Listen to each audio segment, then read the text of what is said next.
so I'm going to speak about one particular context, that is Ethiopia, which some of my research has been about, competing journalistic roles in a state-controlled media landscape.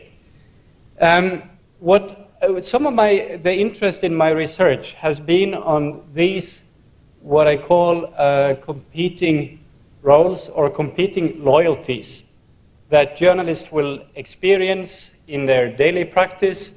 They are drawn between different commitments to their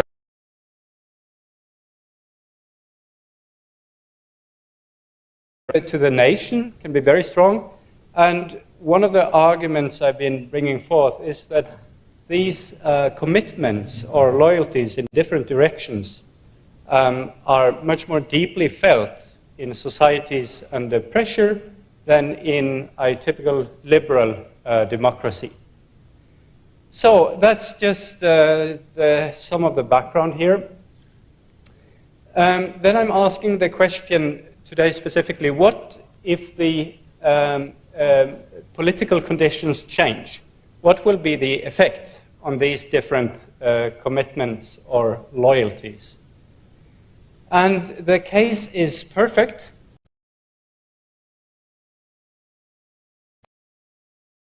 Has gone through some radical changes lately. The Prime Minister, Abiy Ahmed, came to power in 20. Soon hailed for bringing about a much more liberal system than in the past. And then we know in 2019 he got the Nobel Peace Prize for his efforts to peace with their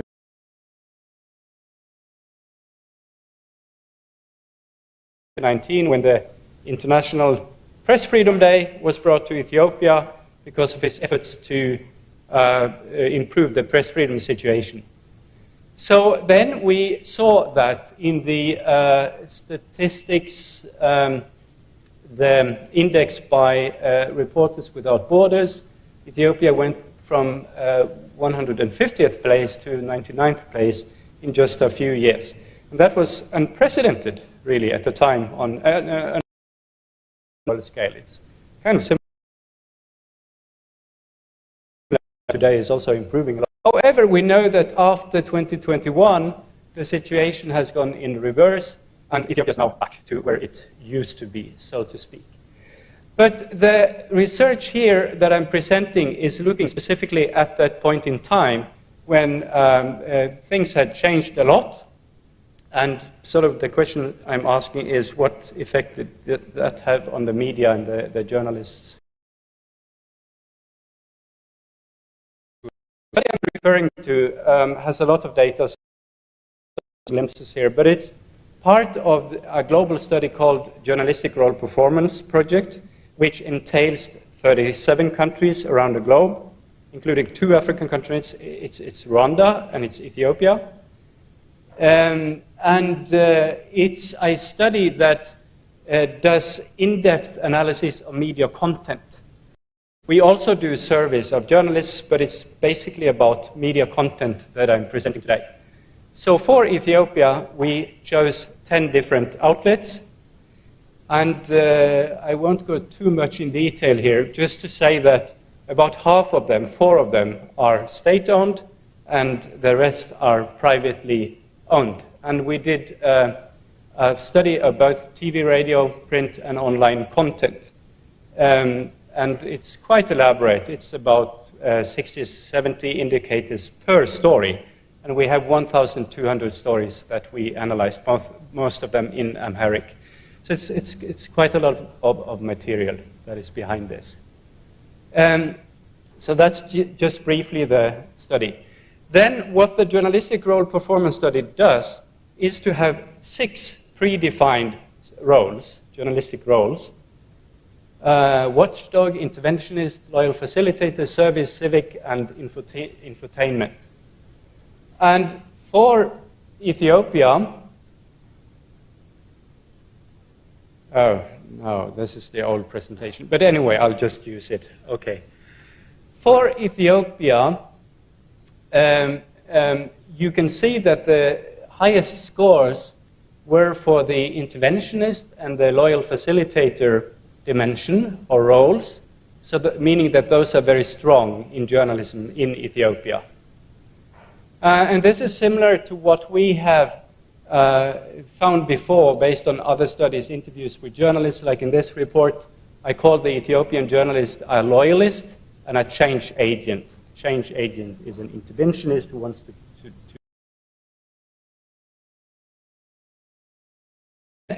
the interesting thing here, one of the interesting things, is that when we compare this with the global score, we see that Ethiopia comes out much, much higher than the global 37, all the other countries, on the loyal facilitated dimension. So journalists in Ethiopia are loyal to their nation, to the leadership, to the authorities of their country. That's what we find through studying media content. But of course, that does not say much, because we know that the outlets in Ethiopia will be different. You have private, you have state, and they go in different directions. So if we look more closely at the loyal facilitator dimension is scoring higher with the state-owned media than with the private media, generally speaking. So that should make sense, because the private media would be more critical, more oppositional, perhaps. However, there is one exception to the rule, and that is this outlet here called Volta.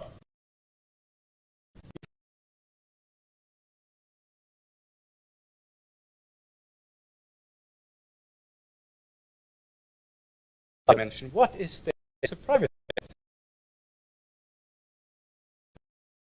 You can't put all private outlets into one box, and same with the state outlets. So Volta, just very briefly, is yes, by definition private, but it's certainly close to the government, has always been that since it was established in the 1990s, defined as a news agency, now a news provider, alongside the official news agency in Ethiopia. So this all makes sense.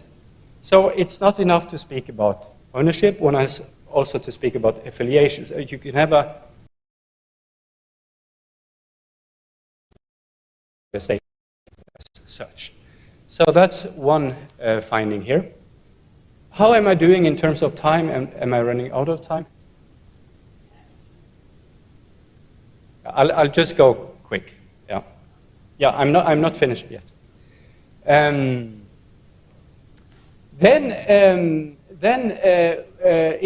this data material, you can analyze the data in different directions. One interesting analysis is if you look at the expected role, or the role that we find in the data material,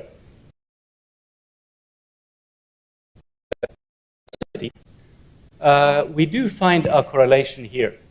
We find some type of correlation, negative really correlation between the degree of loyalty and the source diversity that you have in the different outlets. And then if we bring in the ownership dimension again, we find the same thing here. We find that it's quite perfect. The state-affiliated outlets, including Volta, as you see here, not state-owned but affiliated, will be up here. It does make sense. Then we have some outlets like ESAT here, which is known as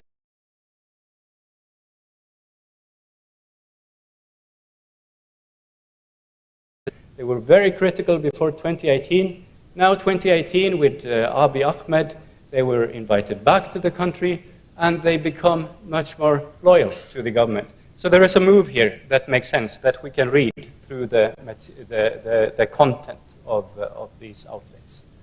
So, yeah, those are the leaders of ESAT, now operational from Ethiopia, but clearly politically aligned as well. Okay, these are just some examples. I'm going to draw this to a conclusion, so you understand these are just glimpses from the material that we have. But what can we say on the basis of this? Well, some of the overall conclusions I make is the following. Regardless of changes in media policy and the political environment, journalistic roles appear to remain. These press freedom indices, they change, and it seems like the total situation changed. But actually, when we study seriously the content and what is going on in the media, there isn't that much of a change. That is an important lesson, I think. The tendency towards media liberalization is less evident in media content than in these indices. And in media legislation, for example, in 2021, we got a very liberal media law in Ethiopia.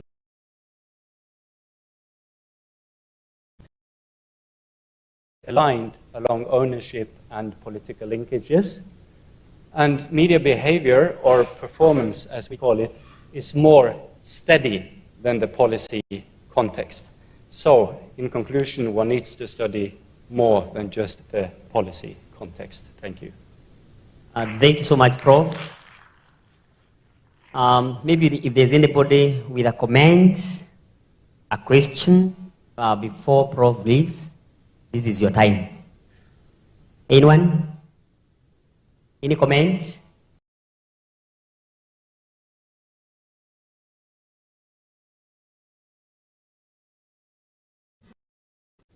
Give mic to that gentleman.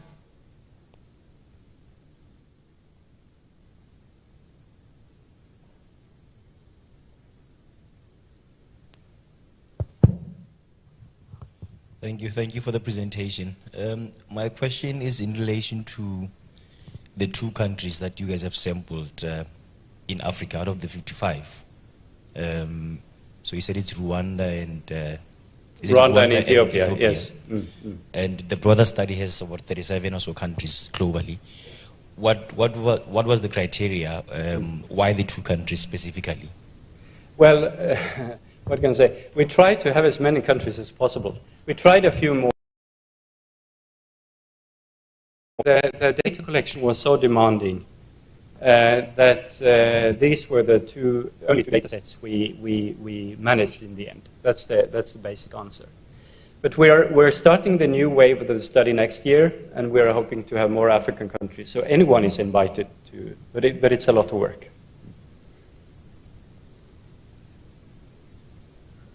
Okay, we have another question here. Maybe you can bring the microphone. Oh, can we start with that gentleman over there? Okay, thanks a lot for your good presentation. It's very excellent. We have a topic that is very interesting. So, as a conclusion, you say that the content reflects media landscape is aligned along ownership and the political linkage. That means politicians influence media, and the owners influence also journalists. That means behind that we have money, because all of them provide money to the journalist in order to influence him. I would like to ask you what should be done in order to liberalize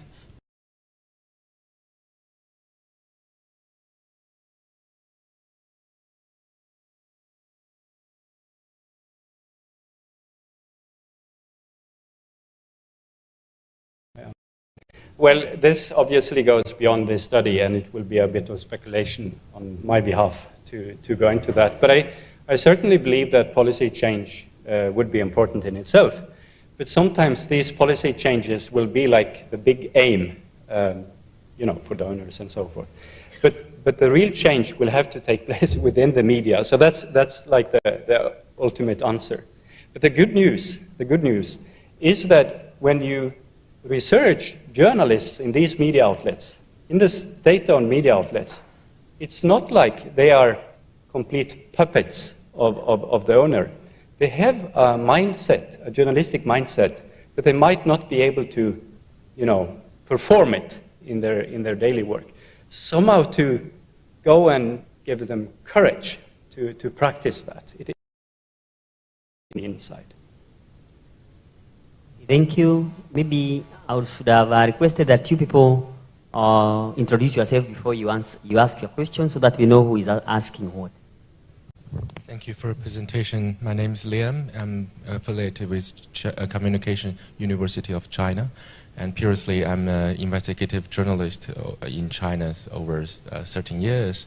So I noticed that there was some criticism or some findings that Ethiopia has copied the Chinese ways to manage their medias. So I'm wondering, do your findings or your methodologies can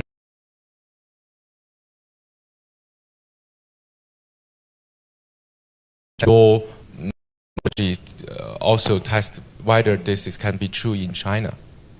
Well, that's a very good question. And I cannot speak about China because I have not researched China. And in this study, I don't think I gave any critique of China, but perhaps in other writings I've been pointing to the fact that Ethiopian media leaders have been trained from Beijing. We see that is happening. Well, on a general scale, what I can say is that when we use this data across countries, role performance study, but there tends to be a correlation between countries that are more or less suppressive in their media policies, and we have just published an article where I think we have 6 of these cases: Ethiopia, Rwanda, and 4 more, where we look at some of the similarities in these countries. And who knows, maybe it applies to China as well. I think I've taken my time. Thank you so much, Prof. And thank you for your good presentation. I think there's nobody else who has a question. I have had a suggestion from the floor where I'm requested that the ones who are going to present, they present, and anybody with a question to note the question down. There's a question? Sorry, because for the interest of time, I mean to understand if they all present and then we have our questions noted somewhere, then we can as well ask them as they are seated here. I think that is in order. Is that okay? Okay, let's. Is arrived yet? Festus Irongo. Is he here? Festus? If he's not there, then we have the other person who is a. Yes, it's you. You have your 10 minutes, sir. And for you who have questions, kindly note your questions so that you can be able to ask after the presentations are over.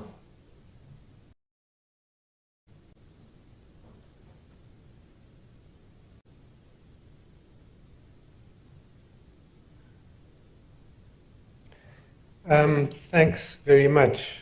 My name is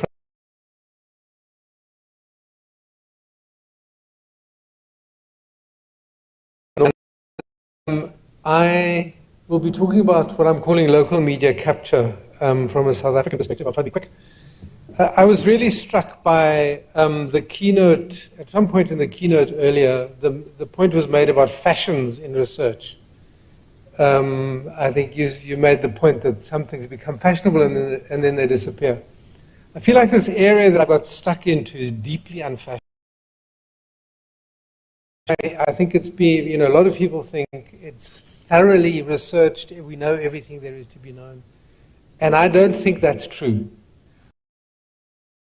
I think we've got stuck into a kind of romanticism about local and community media, which shapes perspectives in a way that is not helpful. I mean, I've been involved in practical ways in particularly community radio in South Africa for a very long time, and I've got more and more interested in just thinking about what's going on there.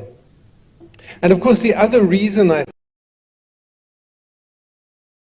the South African experiment to open up the media space is pretty much exactly 30 years old. Around about 1994, a whole lot of stuff was done, a lot of it around the SABC.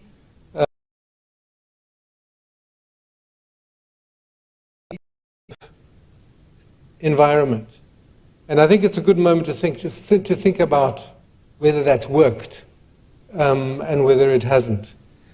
What I will be talking about is one aspect of a kind of complex of issues that we're dealing with. We're working towards, a group of us is working towards a book and a policy paper and various other bits and pieces, but I've thought that I would pick out this one theme for today. And it is a journey. It's a thing that we're thinking about, trying to unpack, trying to understand. So, any thoughts are very welcome.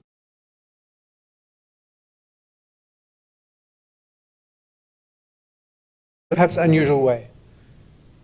And this is where it starts for me. There is a strong sense in South African discussion around community radio, particularly, and community media more generally, that it's a mess.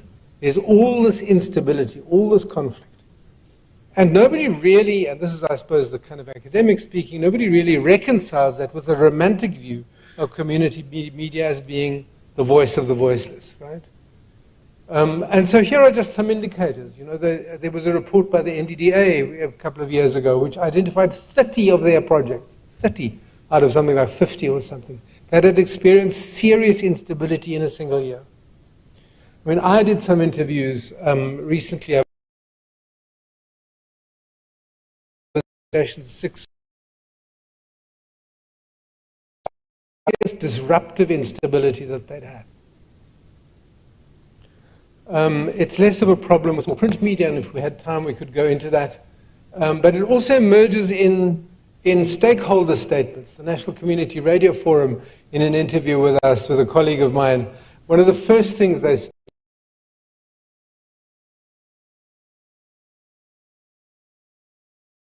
the kinds of things that happen are many. I mean, there are suspensions of managers.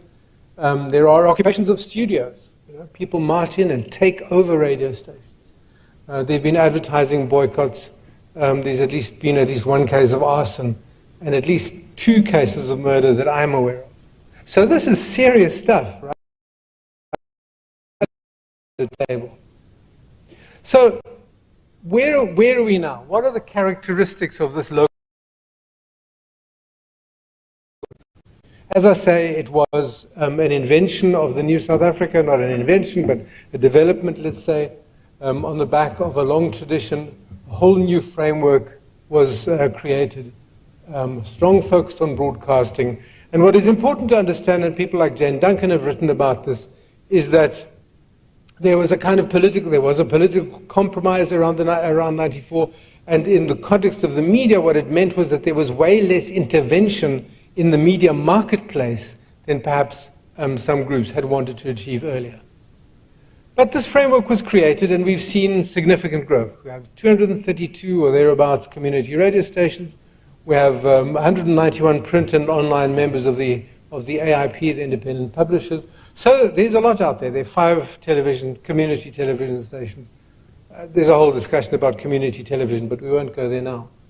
However, what I think we need to understand is that kind of romanticism that was carried into those discussions in the early 90s were carried into the form and the framework that was created. So the notion that the community has an unproblematical space, a kind of Habermasian collection of people who sit around the table and discuss things nicely, is baked into the law. Community radio stations are under the control of boards that are elected in open community meetings. And there's very little mechanisms, very little going on there that manages conflict, and conflict does happen. Then the other point that one needs to make to understand about the South African sector is how the money works. Now, for one thing, we need to understand that these operations are generously staffed. Survey we did revealed an average staffing of radio stations of around 500,000 rand. Now you do the maths. People are being paid very, very little.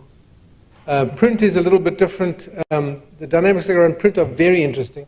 But again, I don't think we have time to go into it. The income is overwhelmingly commercial. The money comes from advertising, and the advertising sometimes comes from businesses, mostly kind of national businesses. A little bit of local, oddly revivalist churches like to advertise. And then state buys space. The strong kind of form in which state support comes into the sector is through buying space, print space or airtime. There's a little bit of grant funding. And again,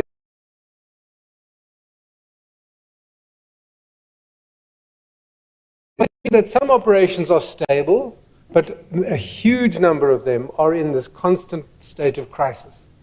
The picture there is one I took of a radio station in a place called Mutse, northeast of Pretoria. It was very well known as a kind of women's initiative, a women's radio station. And they got unusually donor funding to build this beautiful new building that you can see in the picture. Stunning, right? When I went there, they said they love the building, but it's made their electricity costs much higher. And now they have to lay off staff. And it's meant they have to hire security because they've got to look after this stuff. And so that kind of highlights some of the contradictions that exist. So my concern was and is, I suppose, is how does one understand that? How do you account for that? And I suppose there are a number of possibilities that one can deploy. And I mean, there's been some discussion about media capture as an idea. It's an idea from economics originally, and then Anja Schifrin has written about it together, I think, with Joe Stiglitz in one context. And it's defined there as where media can be controlled either directly by government or by vested interests networked with politics. Anja talks about it as a kind of form of soft control, which is distinct. I mean, I think that's, in the way she uses it, what is important is that it is distinct from outright suppression, outright censorship.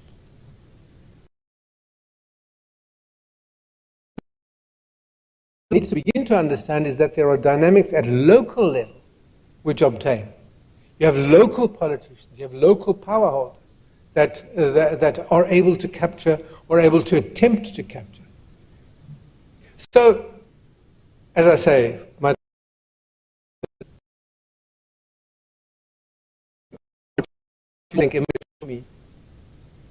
for one thing, I think one needs to recognize that local and community media are sites of contestation and power.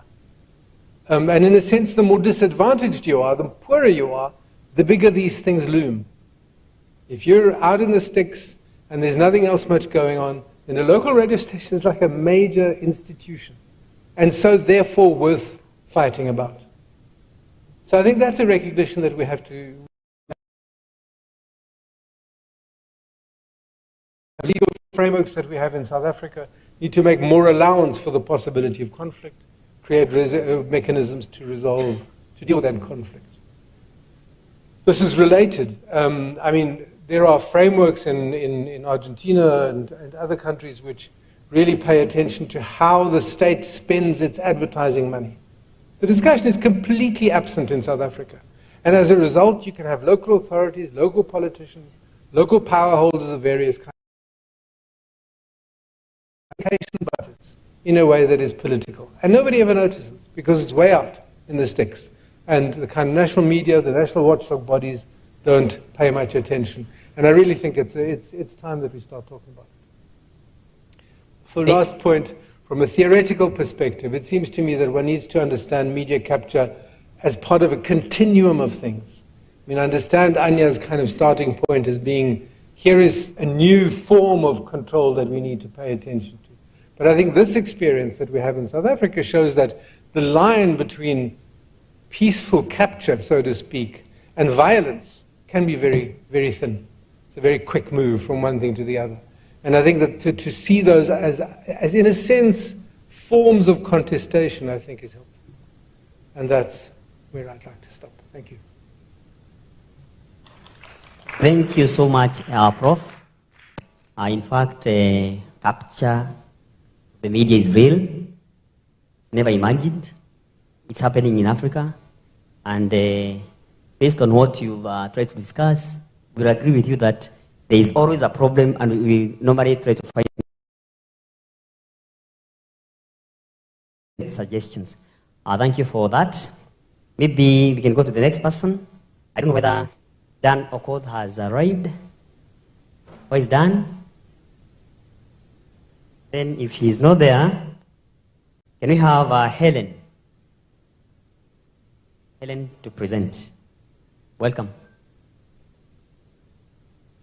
And for the ones who were keenly listening, I hope you have heard your questions so that you can be able to ask after the last presenter.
Helen tries to prepare her presentation, kindly let's try to reflect on what has been presented.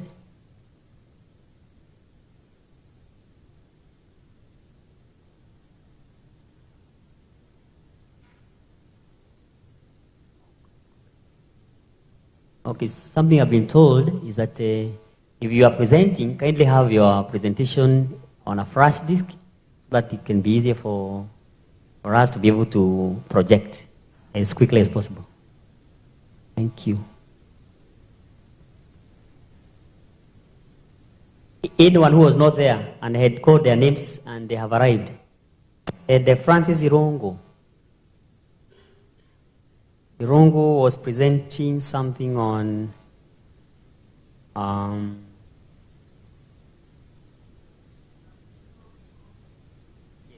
sorry?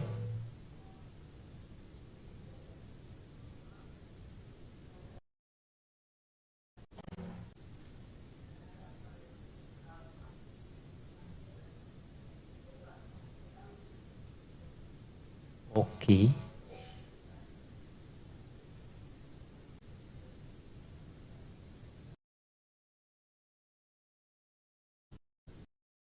Okay, noted, Madam President. No, noted. Okay, noted. What about, there's another person, Dan Okoth from, which university is this? Technical University of Kenya. Okay, maybe once he comes, maybe he's going to present either the next session or maybe tomorrow. I think the group, our session had around 5. 3 have presented, and 2 have presented, and we have a third one, so that we'll kind of we try to project for Madam Helen.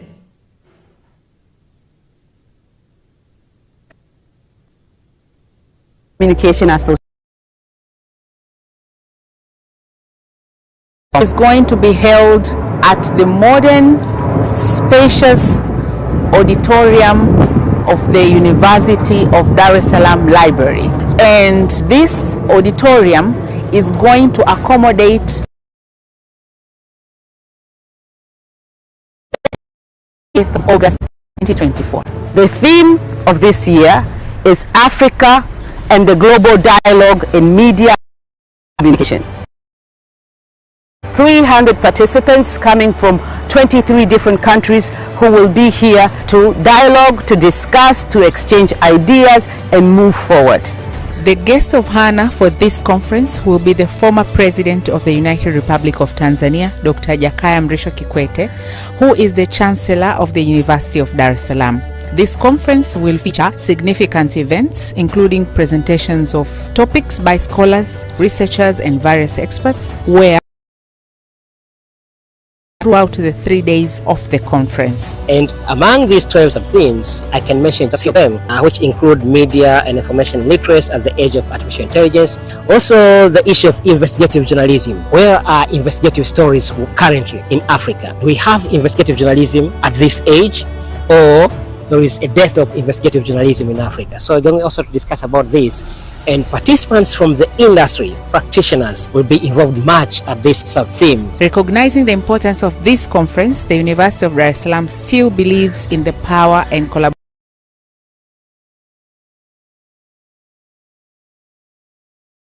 of the 14th EACA International Conference between 28th and the 30th August this year. We guarantee all the participants to have a conducive environment, well-protected environment, and as you come, we invite you to visit not only the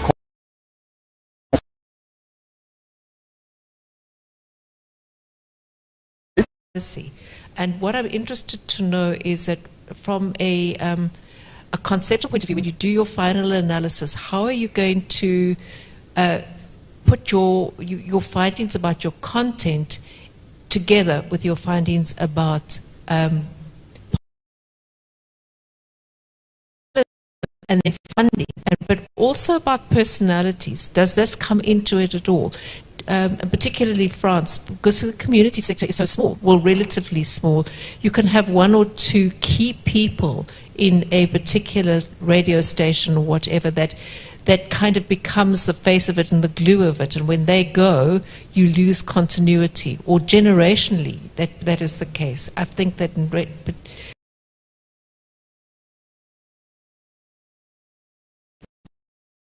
a higher vantage point.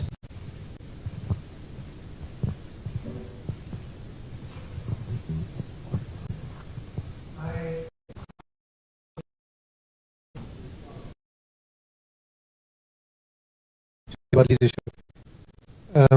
I have somebody, a colleague, who's kind of looking at the roles of leaders, but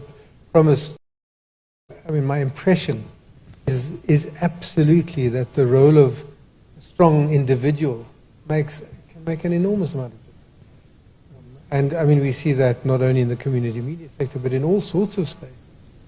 Organizations around, founder syndrome, you talk about. I've come across several people who've kind of clearly been the glue that held the place together. And actually what is also interesting is that at leadership level, some of these projects, some of these leaders really are long-term. It's become, they stay in their position for a really, really long time. And those tend to be more stable, more successful. Your other point I need to think about, the nexus between content policy and crisis. I suppose we go into this area because we're concerned about content. We create policies in order to deliver the kind of content that we feel is productive and that is useful.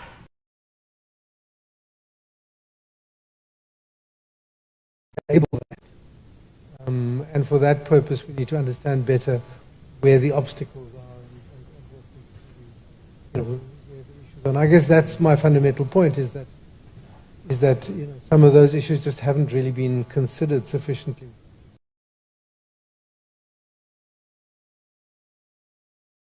And romanticism is a problem.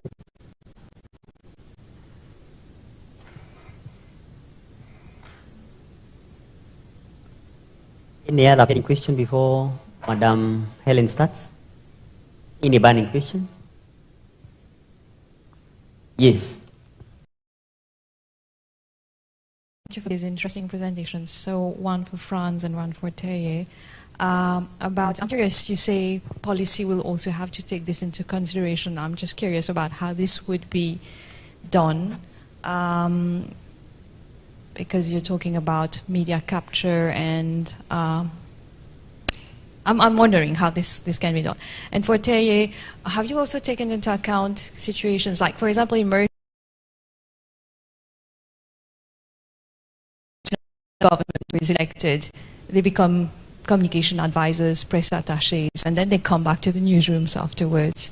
So navigating between communicators and journalists, do you see that phenomenon as well? Thank you.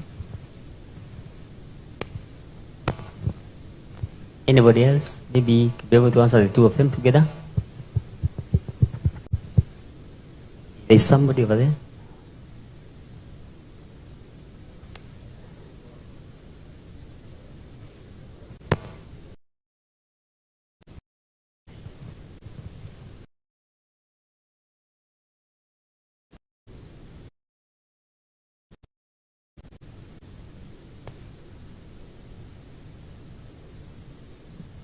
So in the research study that I did in 2022, many journalists working in the government media are in one way or the other having certified in the universities. But in the private media, they are not that much educated. So do you see the journalism education with journalism loyalty in the media industry in Ethiopia?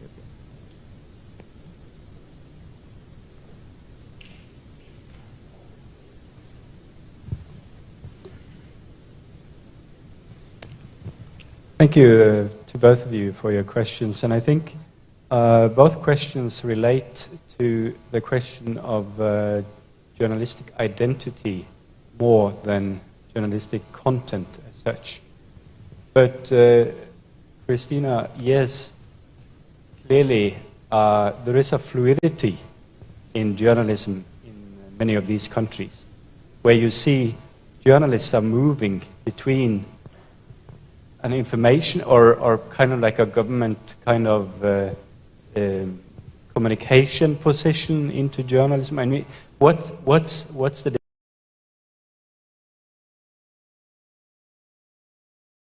the approach the journalists, I think, rather than just media content. So it was a bit of speculation on my behalf when I said that. But on the other hand, we are now finalizing a big study where we also include Ethiopia, the Worlds of Journalism study. We ask about how many of them actually also do communication work and other type of work. And then to Mulato's, and that's also about journalistic identity and what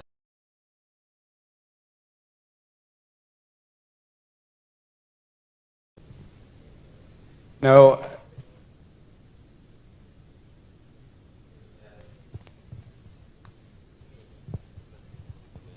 You know, you must never ask that question to a journalism educator, because we will always emphasize that journalism education is so important. but the pure fact in the state media than in the private media, that we know as a fact. Does journalism education make a difference? Hopefully it, yeah. Hopefully it does, somehow.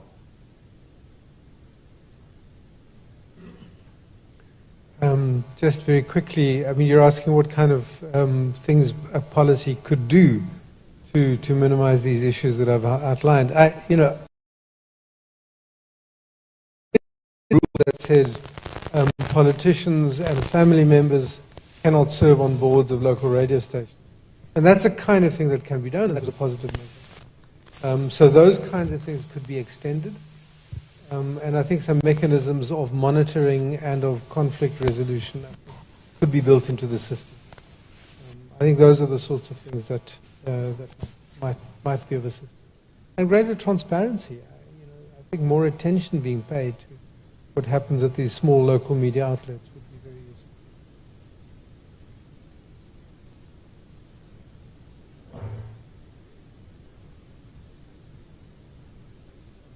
Thank you so much, Prof. Taj and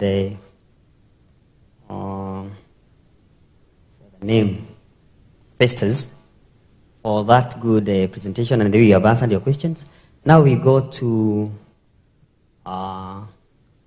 Madam Helen Magondo, presenting a paper on interrogating the effects of media in voicing human rights during 2023 Kenya Maandamano period after elections. Welcome, Madam Olo. Good afternoon. Good afternoon. My name is Helen Ogodo from Daystar University, Nairobi, Kenya. I'm a student there. We were looking at this topic with my two colleagues, but unfortunately they were not able to come, but I will represent today.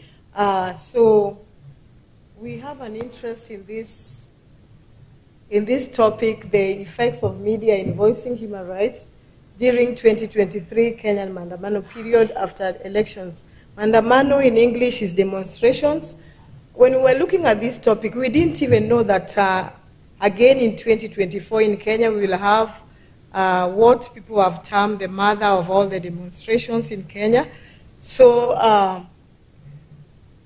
we've had elections in Kenya, and every time after elections we have disputes, and after the disputes you find that we've always had demonstrations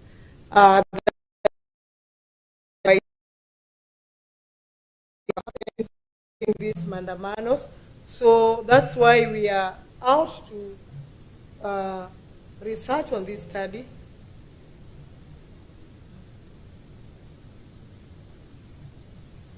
So we are asked to research on this study, introduction and the background of the study. This is work in progress, so I'll just go on very fast just to mention on some of the things. When you look at the history of Kenya, we find that, when we look at all the nations in the world, media plays a pivotal role, and we find that especially during elections, campaigns in any country. And we find that in Kenya, we find that media has been playing their part in covering the campaigns before and even after the elections. So we find that these are the times that media is placed in a very strategic point whereby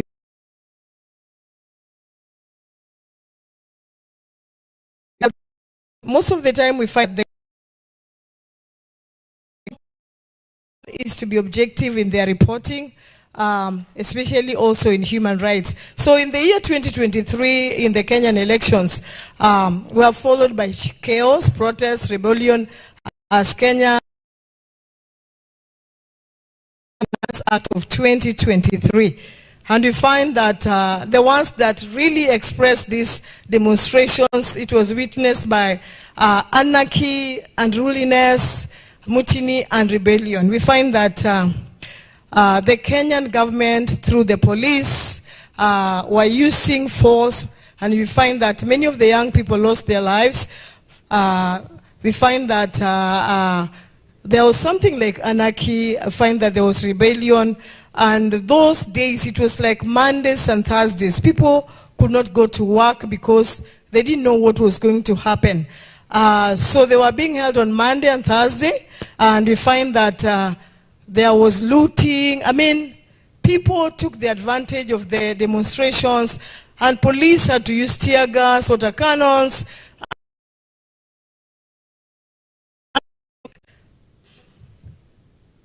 So we find that the reason why we're looking at this study is because media has a role to play during crisis, and particularly at this time whereby we have people who are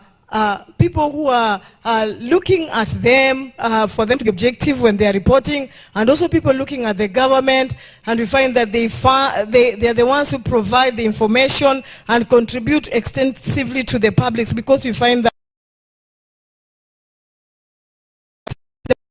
the news, it is the news that forms the agenda, and what the media, what comes from the media is what forms the agenda, especially after the elections and even before the elections. So we find that it can influence, it can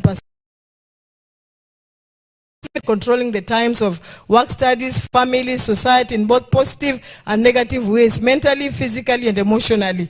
So we find that even though the media is not the only source of information for voters, it is a medium that increases and determines the political agenda of an area. So media coverage before and during may end up in post-election violence. So the reason why we are looking at this, the problem here is that Kenya has been going through demonstrations every time after the elections.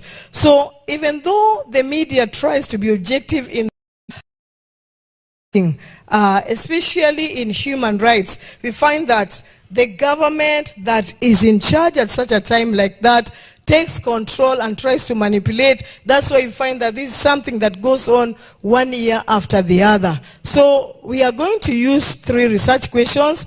And what role did the media play in protecting the human rights during the Kenyan demonstrations?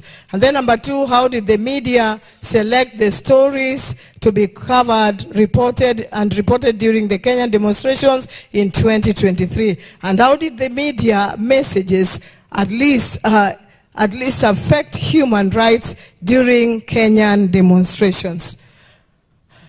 Then justification of this study, it will provide feedback to the government. We find that since this is a problem that is in the nation, the media fraternity and the government after this study will will find feedback regarding the effectiveness of media in Kenya and the strategy that can be used. What is it that can be done so that after elections, the media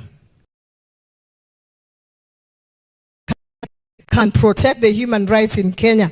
I mean, you see, like what happened in 2023 is a bit different with what happened in 2024, because in the demonstrations in 2024, there was a big effect, because you find that the finance bill that was to be passed was not passed, which means that the government heard the cry of the people. And then it will, the justification again is that the study will be of importance to Media Commission of Kenya, who act as watchdogs, checking government actions as they set agenda for public discussions of issue, which means that the media will not be manipulated, because looking at the media, they're supposed to be objective. And you find that at times, they are forced not to report what they are supposed to report for the public of the nation.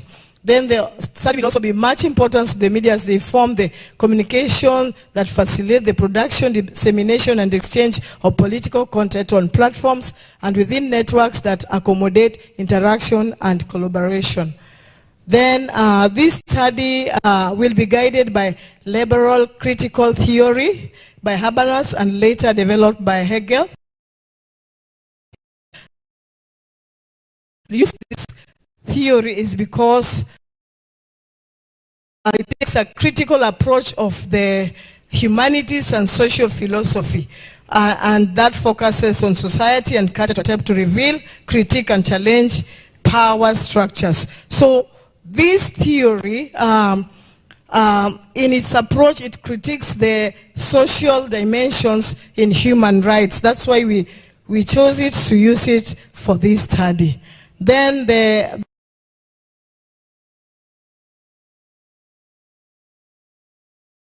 we'll adopt qualitative approach whereby we'll use ethnography design. Here we will use digital media, that is secondary data that has already been collected. We'll be looking at the newspapers. We'll also be looking at the digital media, maybe the standard newspapers. We look at the standard nation media, digital media, what is already there.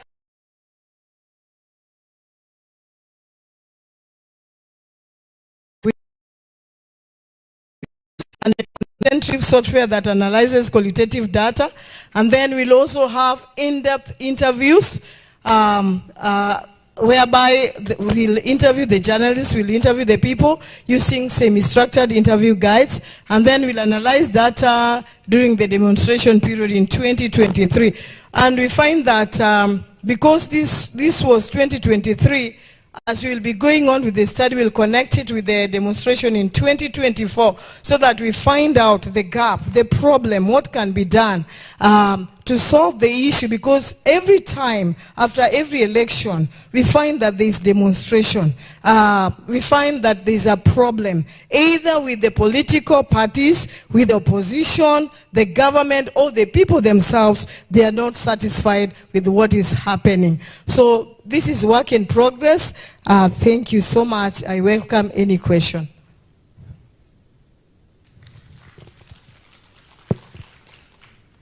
Thank you so much. It's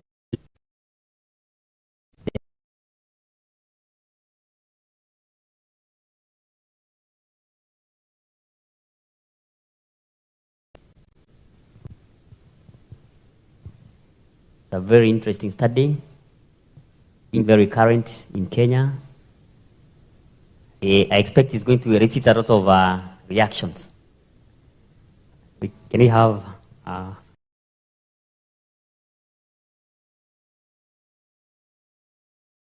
Thank you very much for the presentation. I just want to make a few quick comments. You said that you're using theoretical framework, critical Habermasian liberation, theory, and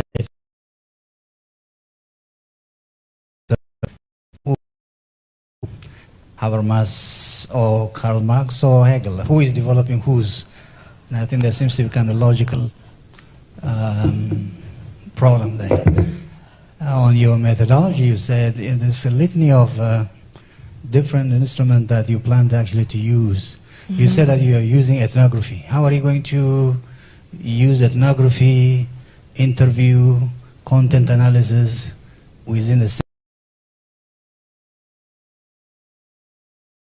in order to come up with a kind of question that you raise, that you'll be addressing those questions? So in what kind of ethnography is going to address those research questions? Thank you.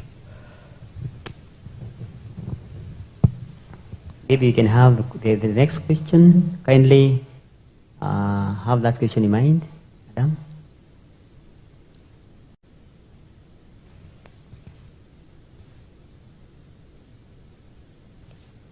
Can I answer or I wait? Can you be able to answer the two questions together? Or maybe you can answer that. Let her answer that first, so that you may not forget. Go ahead. Okay.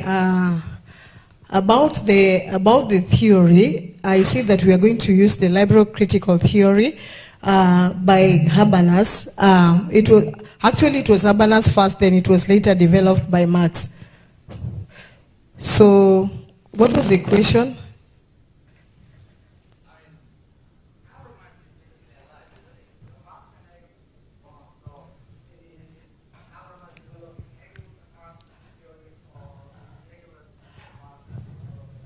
It is Marx who is developing Habermas theory. Yes.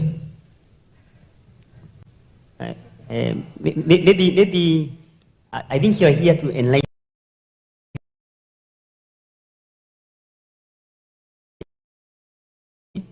I think if he's not doing it the right way, we are here to help one another. I think most of us are amateur researchers. So that's why we are here to help one another to develop our ideas. So maybe you can guide us. What do you think yourself?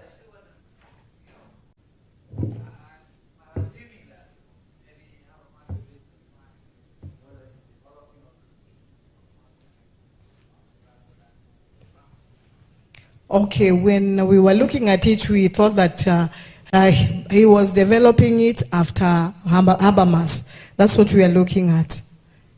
Yeah, because this study, this work on progress, we still accept correction. Yes.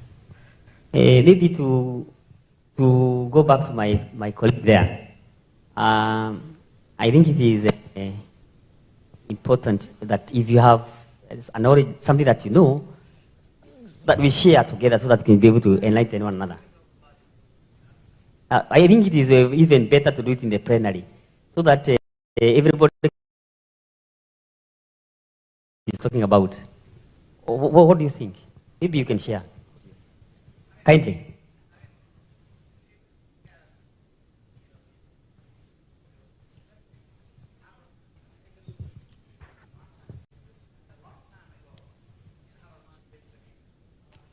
Okay. Can you share that? That is very important. Yeah. Marx and Engels passed away a long time ago. Then we're talking about around 1842, long time ago. That's what we are looking at. That's when I'm talking about the historical period. So because for one to come and basically develop and critique something, he has to be preceding the other ones or coming after the other ones. So I think the logical reason is, if you simply look at the time frame when Habermas lived and Hegel and basically Marx lived, the logical answer would be, well, these are basically the predecessors of Hegel and Marx, and logically speaking, it's Habermas that can actually develop and extend the theories of Hegel and Marx rather than the other way around. So that was why I was trying to... Thank you. That is well noted. Thank you so much for that. Any other question? Yes, kindly pass the microphone. Yes, Ellen, thank you so much for the wonderful presentation.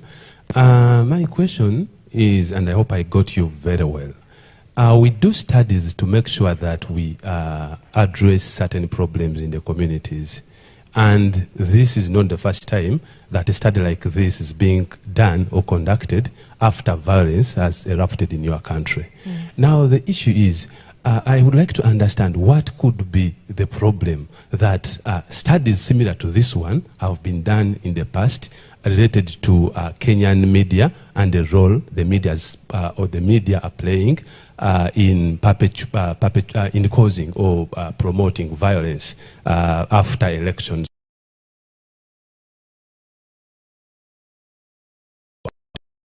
Problem persistent. I think in your study you will need to find out why the problem is persistent, such that in future there can be a problem such that we can have peace in Kenya. Thank you. Yeah, that is the reason why we have interest in this study, because it is something that has been happening for years. And knowing that in every country we have the human beings have the right to demonstrate, they have the right to speak out, and they have the right to their constitution. So you find that most of the times when maybe the government wants to force things or manipulate things, we find that the media has the role. What is it that can be done? What is it that can be said?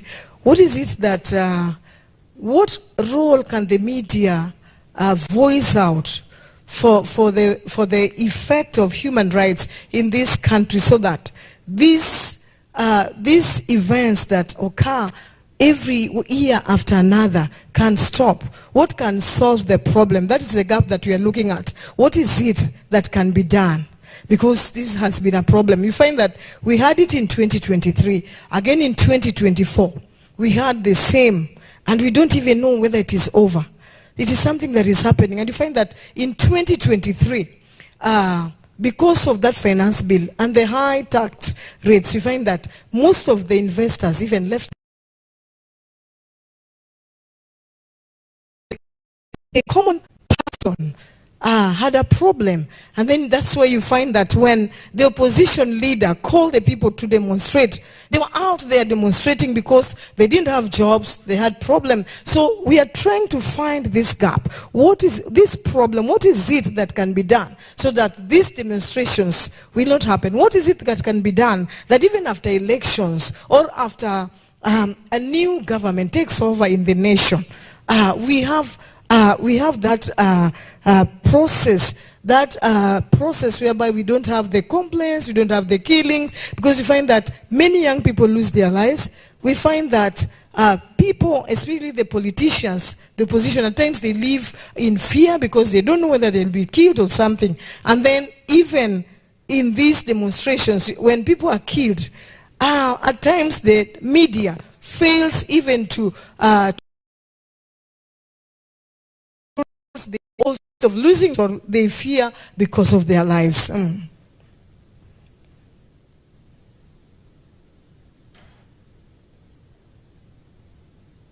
other question? Or was your question well answered?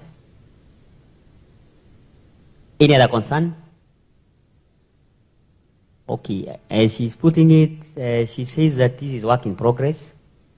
There's always a room for for improvement. So as you continue, I know you're working closely with others, develop a good proposal and do a good research. I don't know whether there's anybody. Maybe you can have your seat, because I don't see anybody else with a question. We had two people who were not presented. I don't know whether they have arrived. One, not two, because the other one I was told was not supposed to present today. There was this gentleman by the name Dan Okoth. Dan Okoth? She's still not there. Okay. There have not been any other person. I tend to maybe request Madam President to come and make her remarks. Not now. Okay. Any other question? Because I think we are. I think it's around 4:30. So almost 5, yeah? So we've even taken much of other people's time.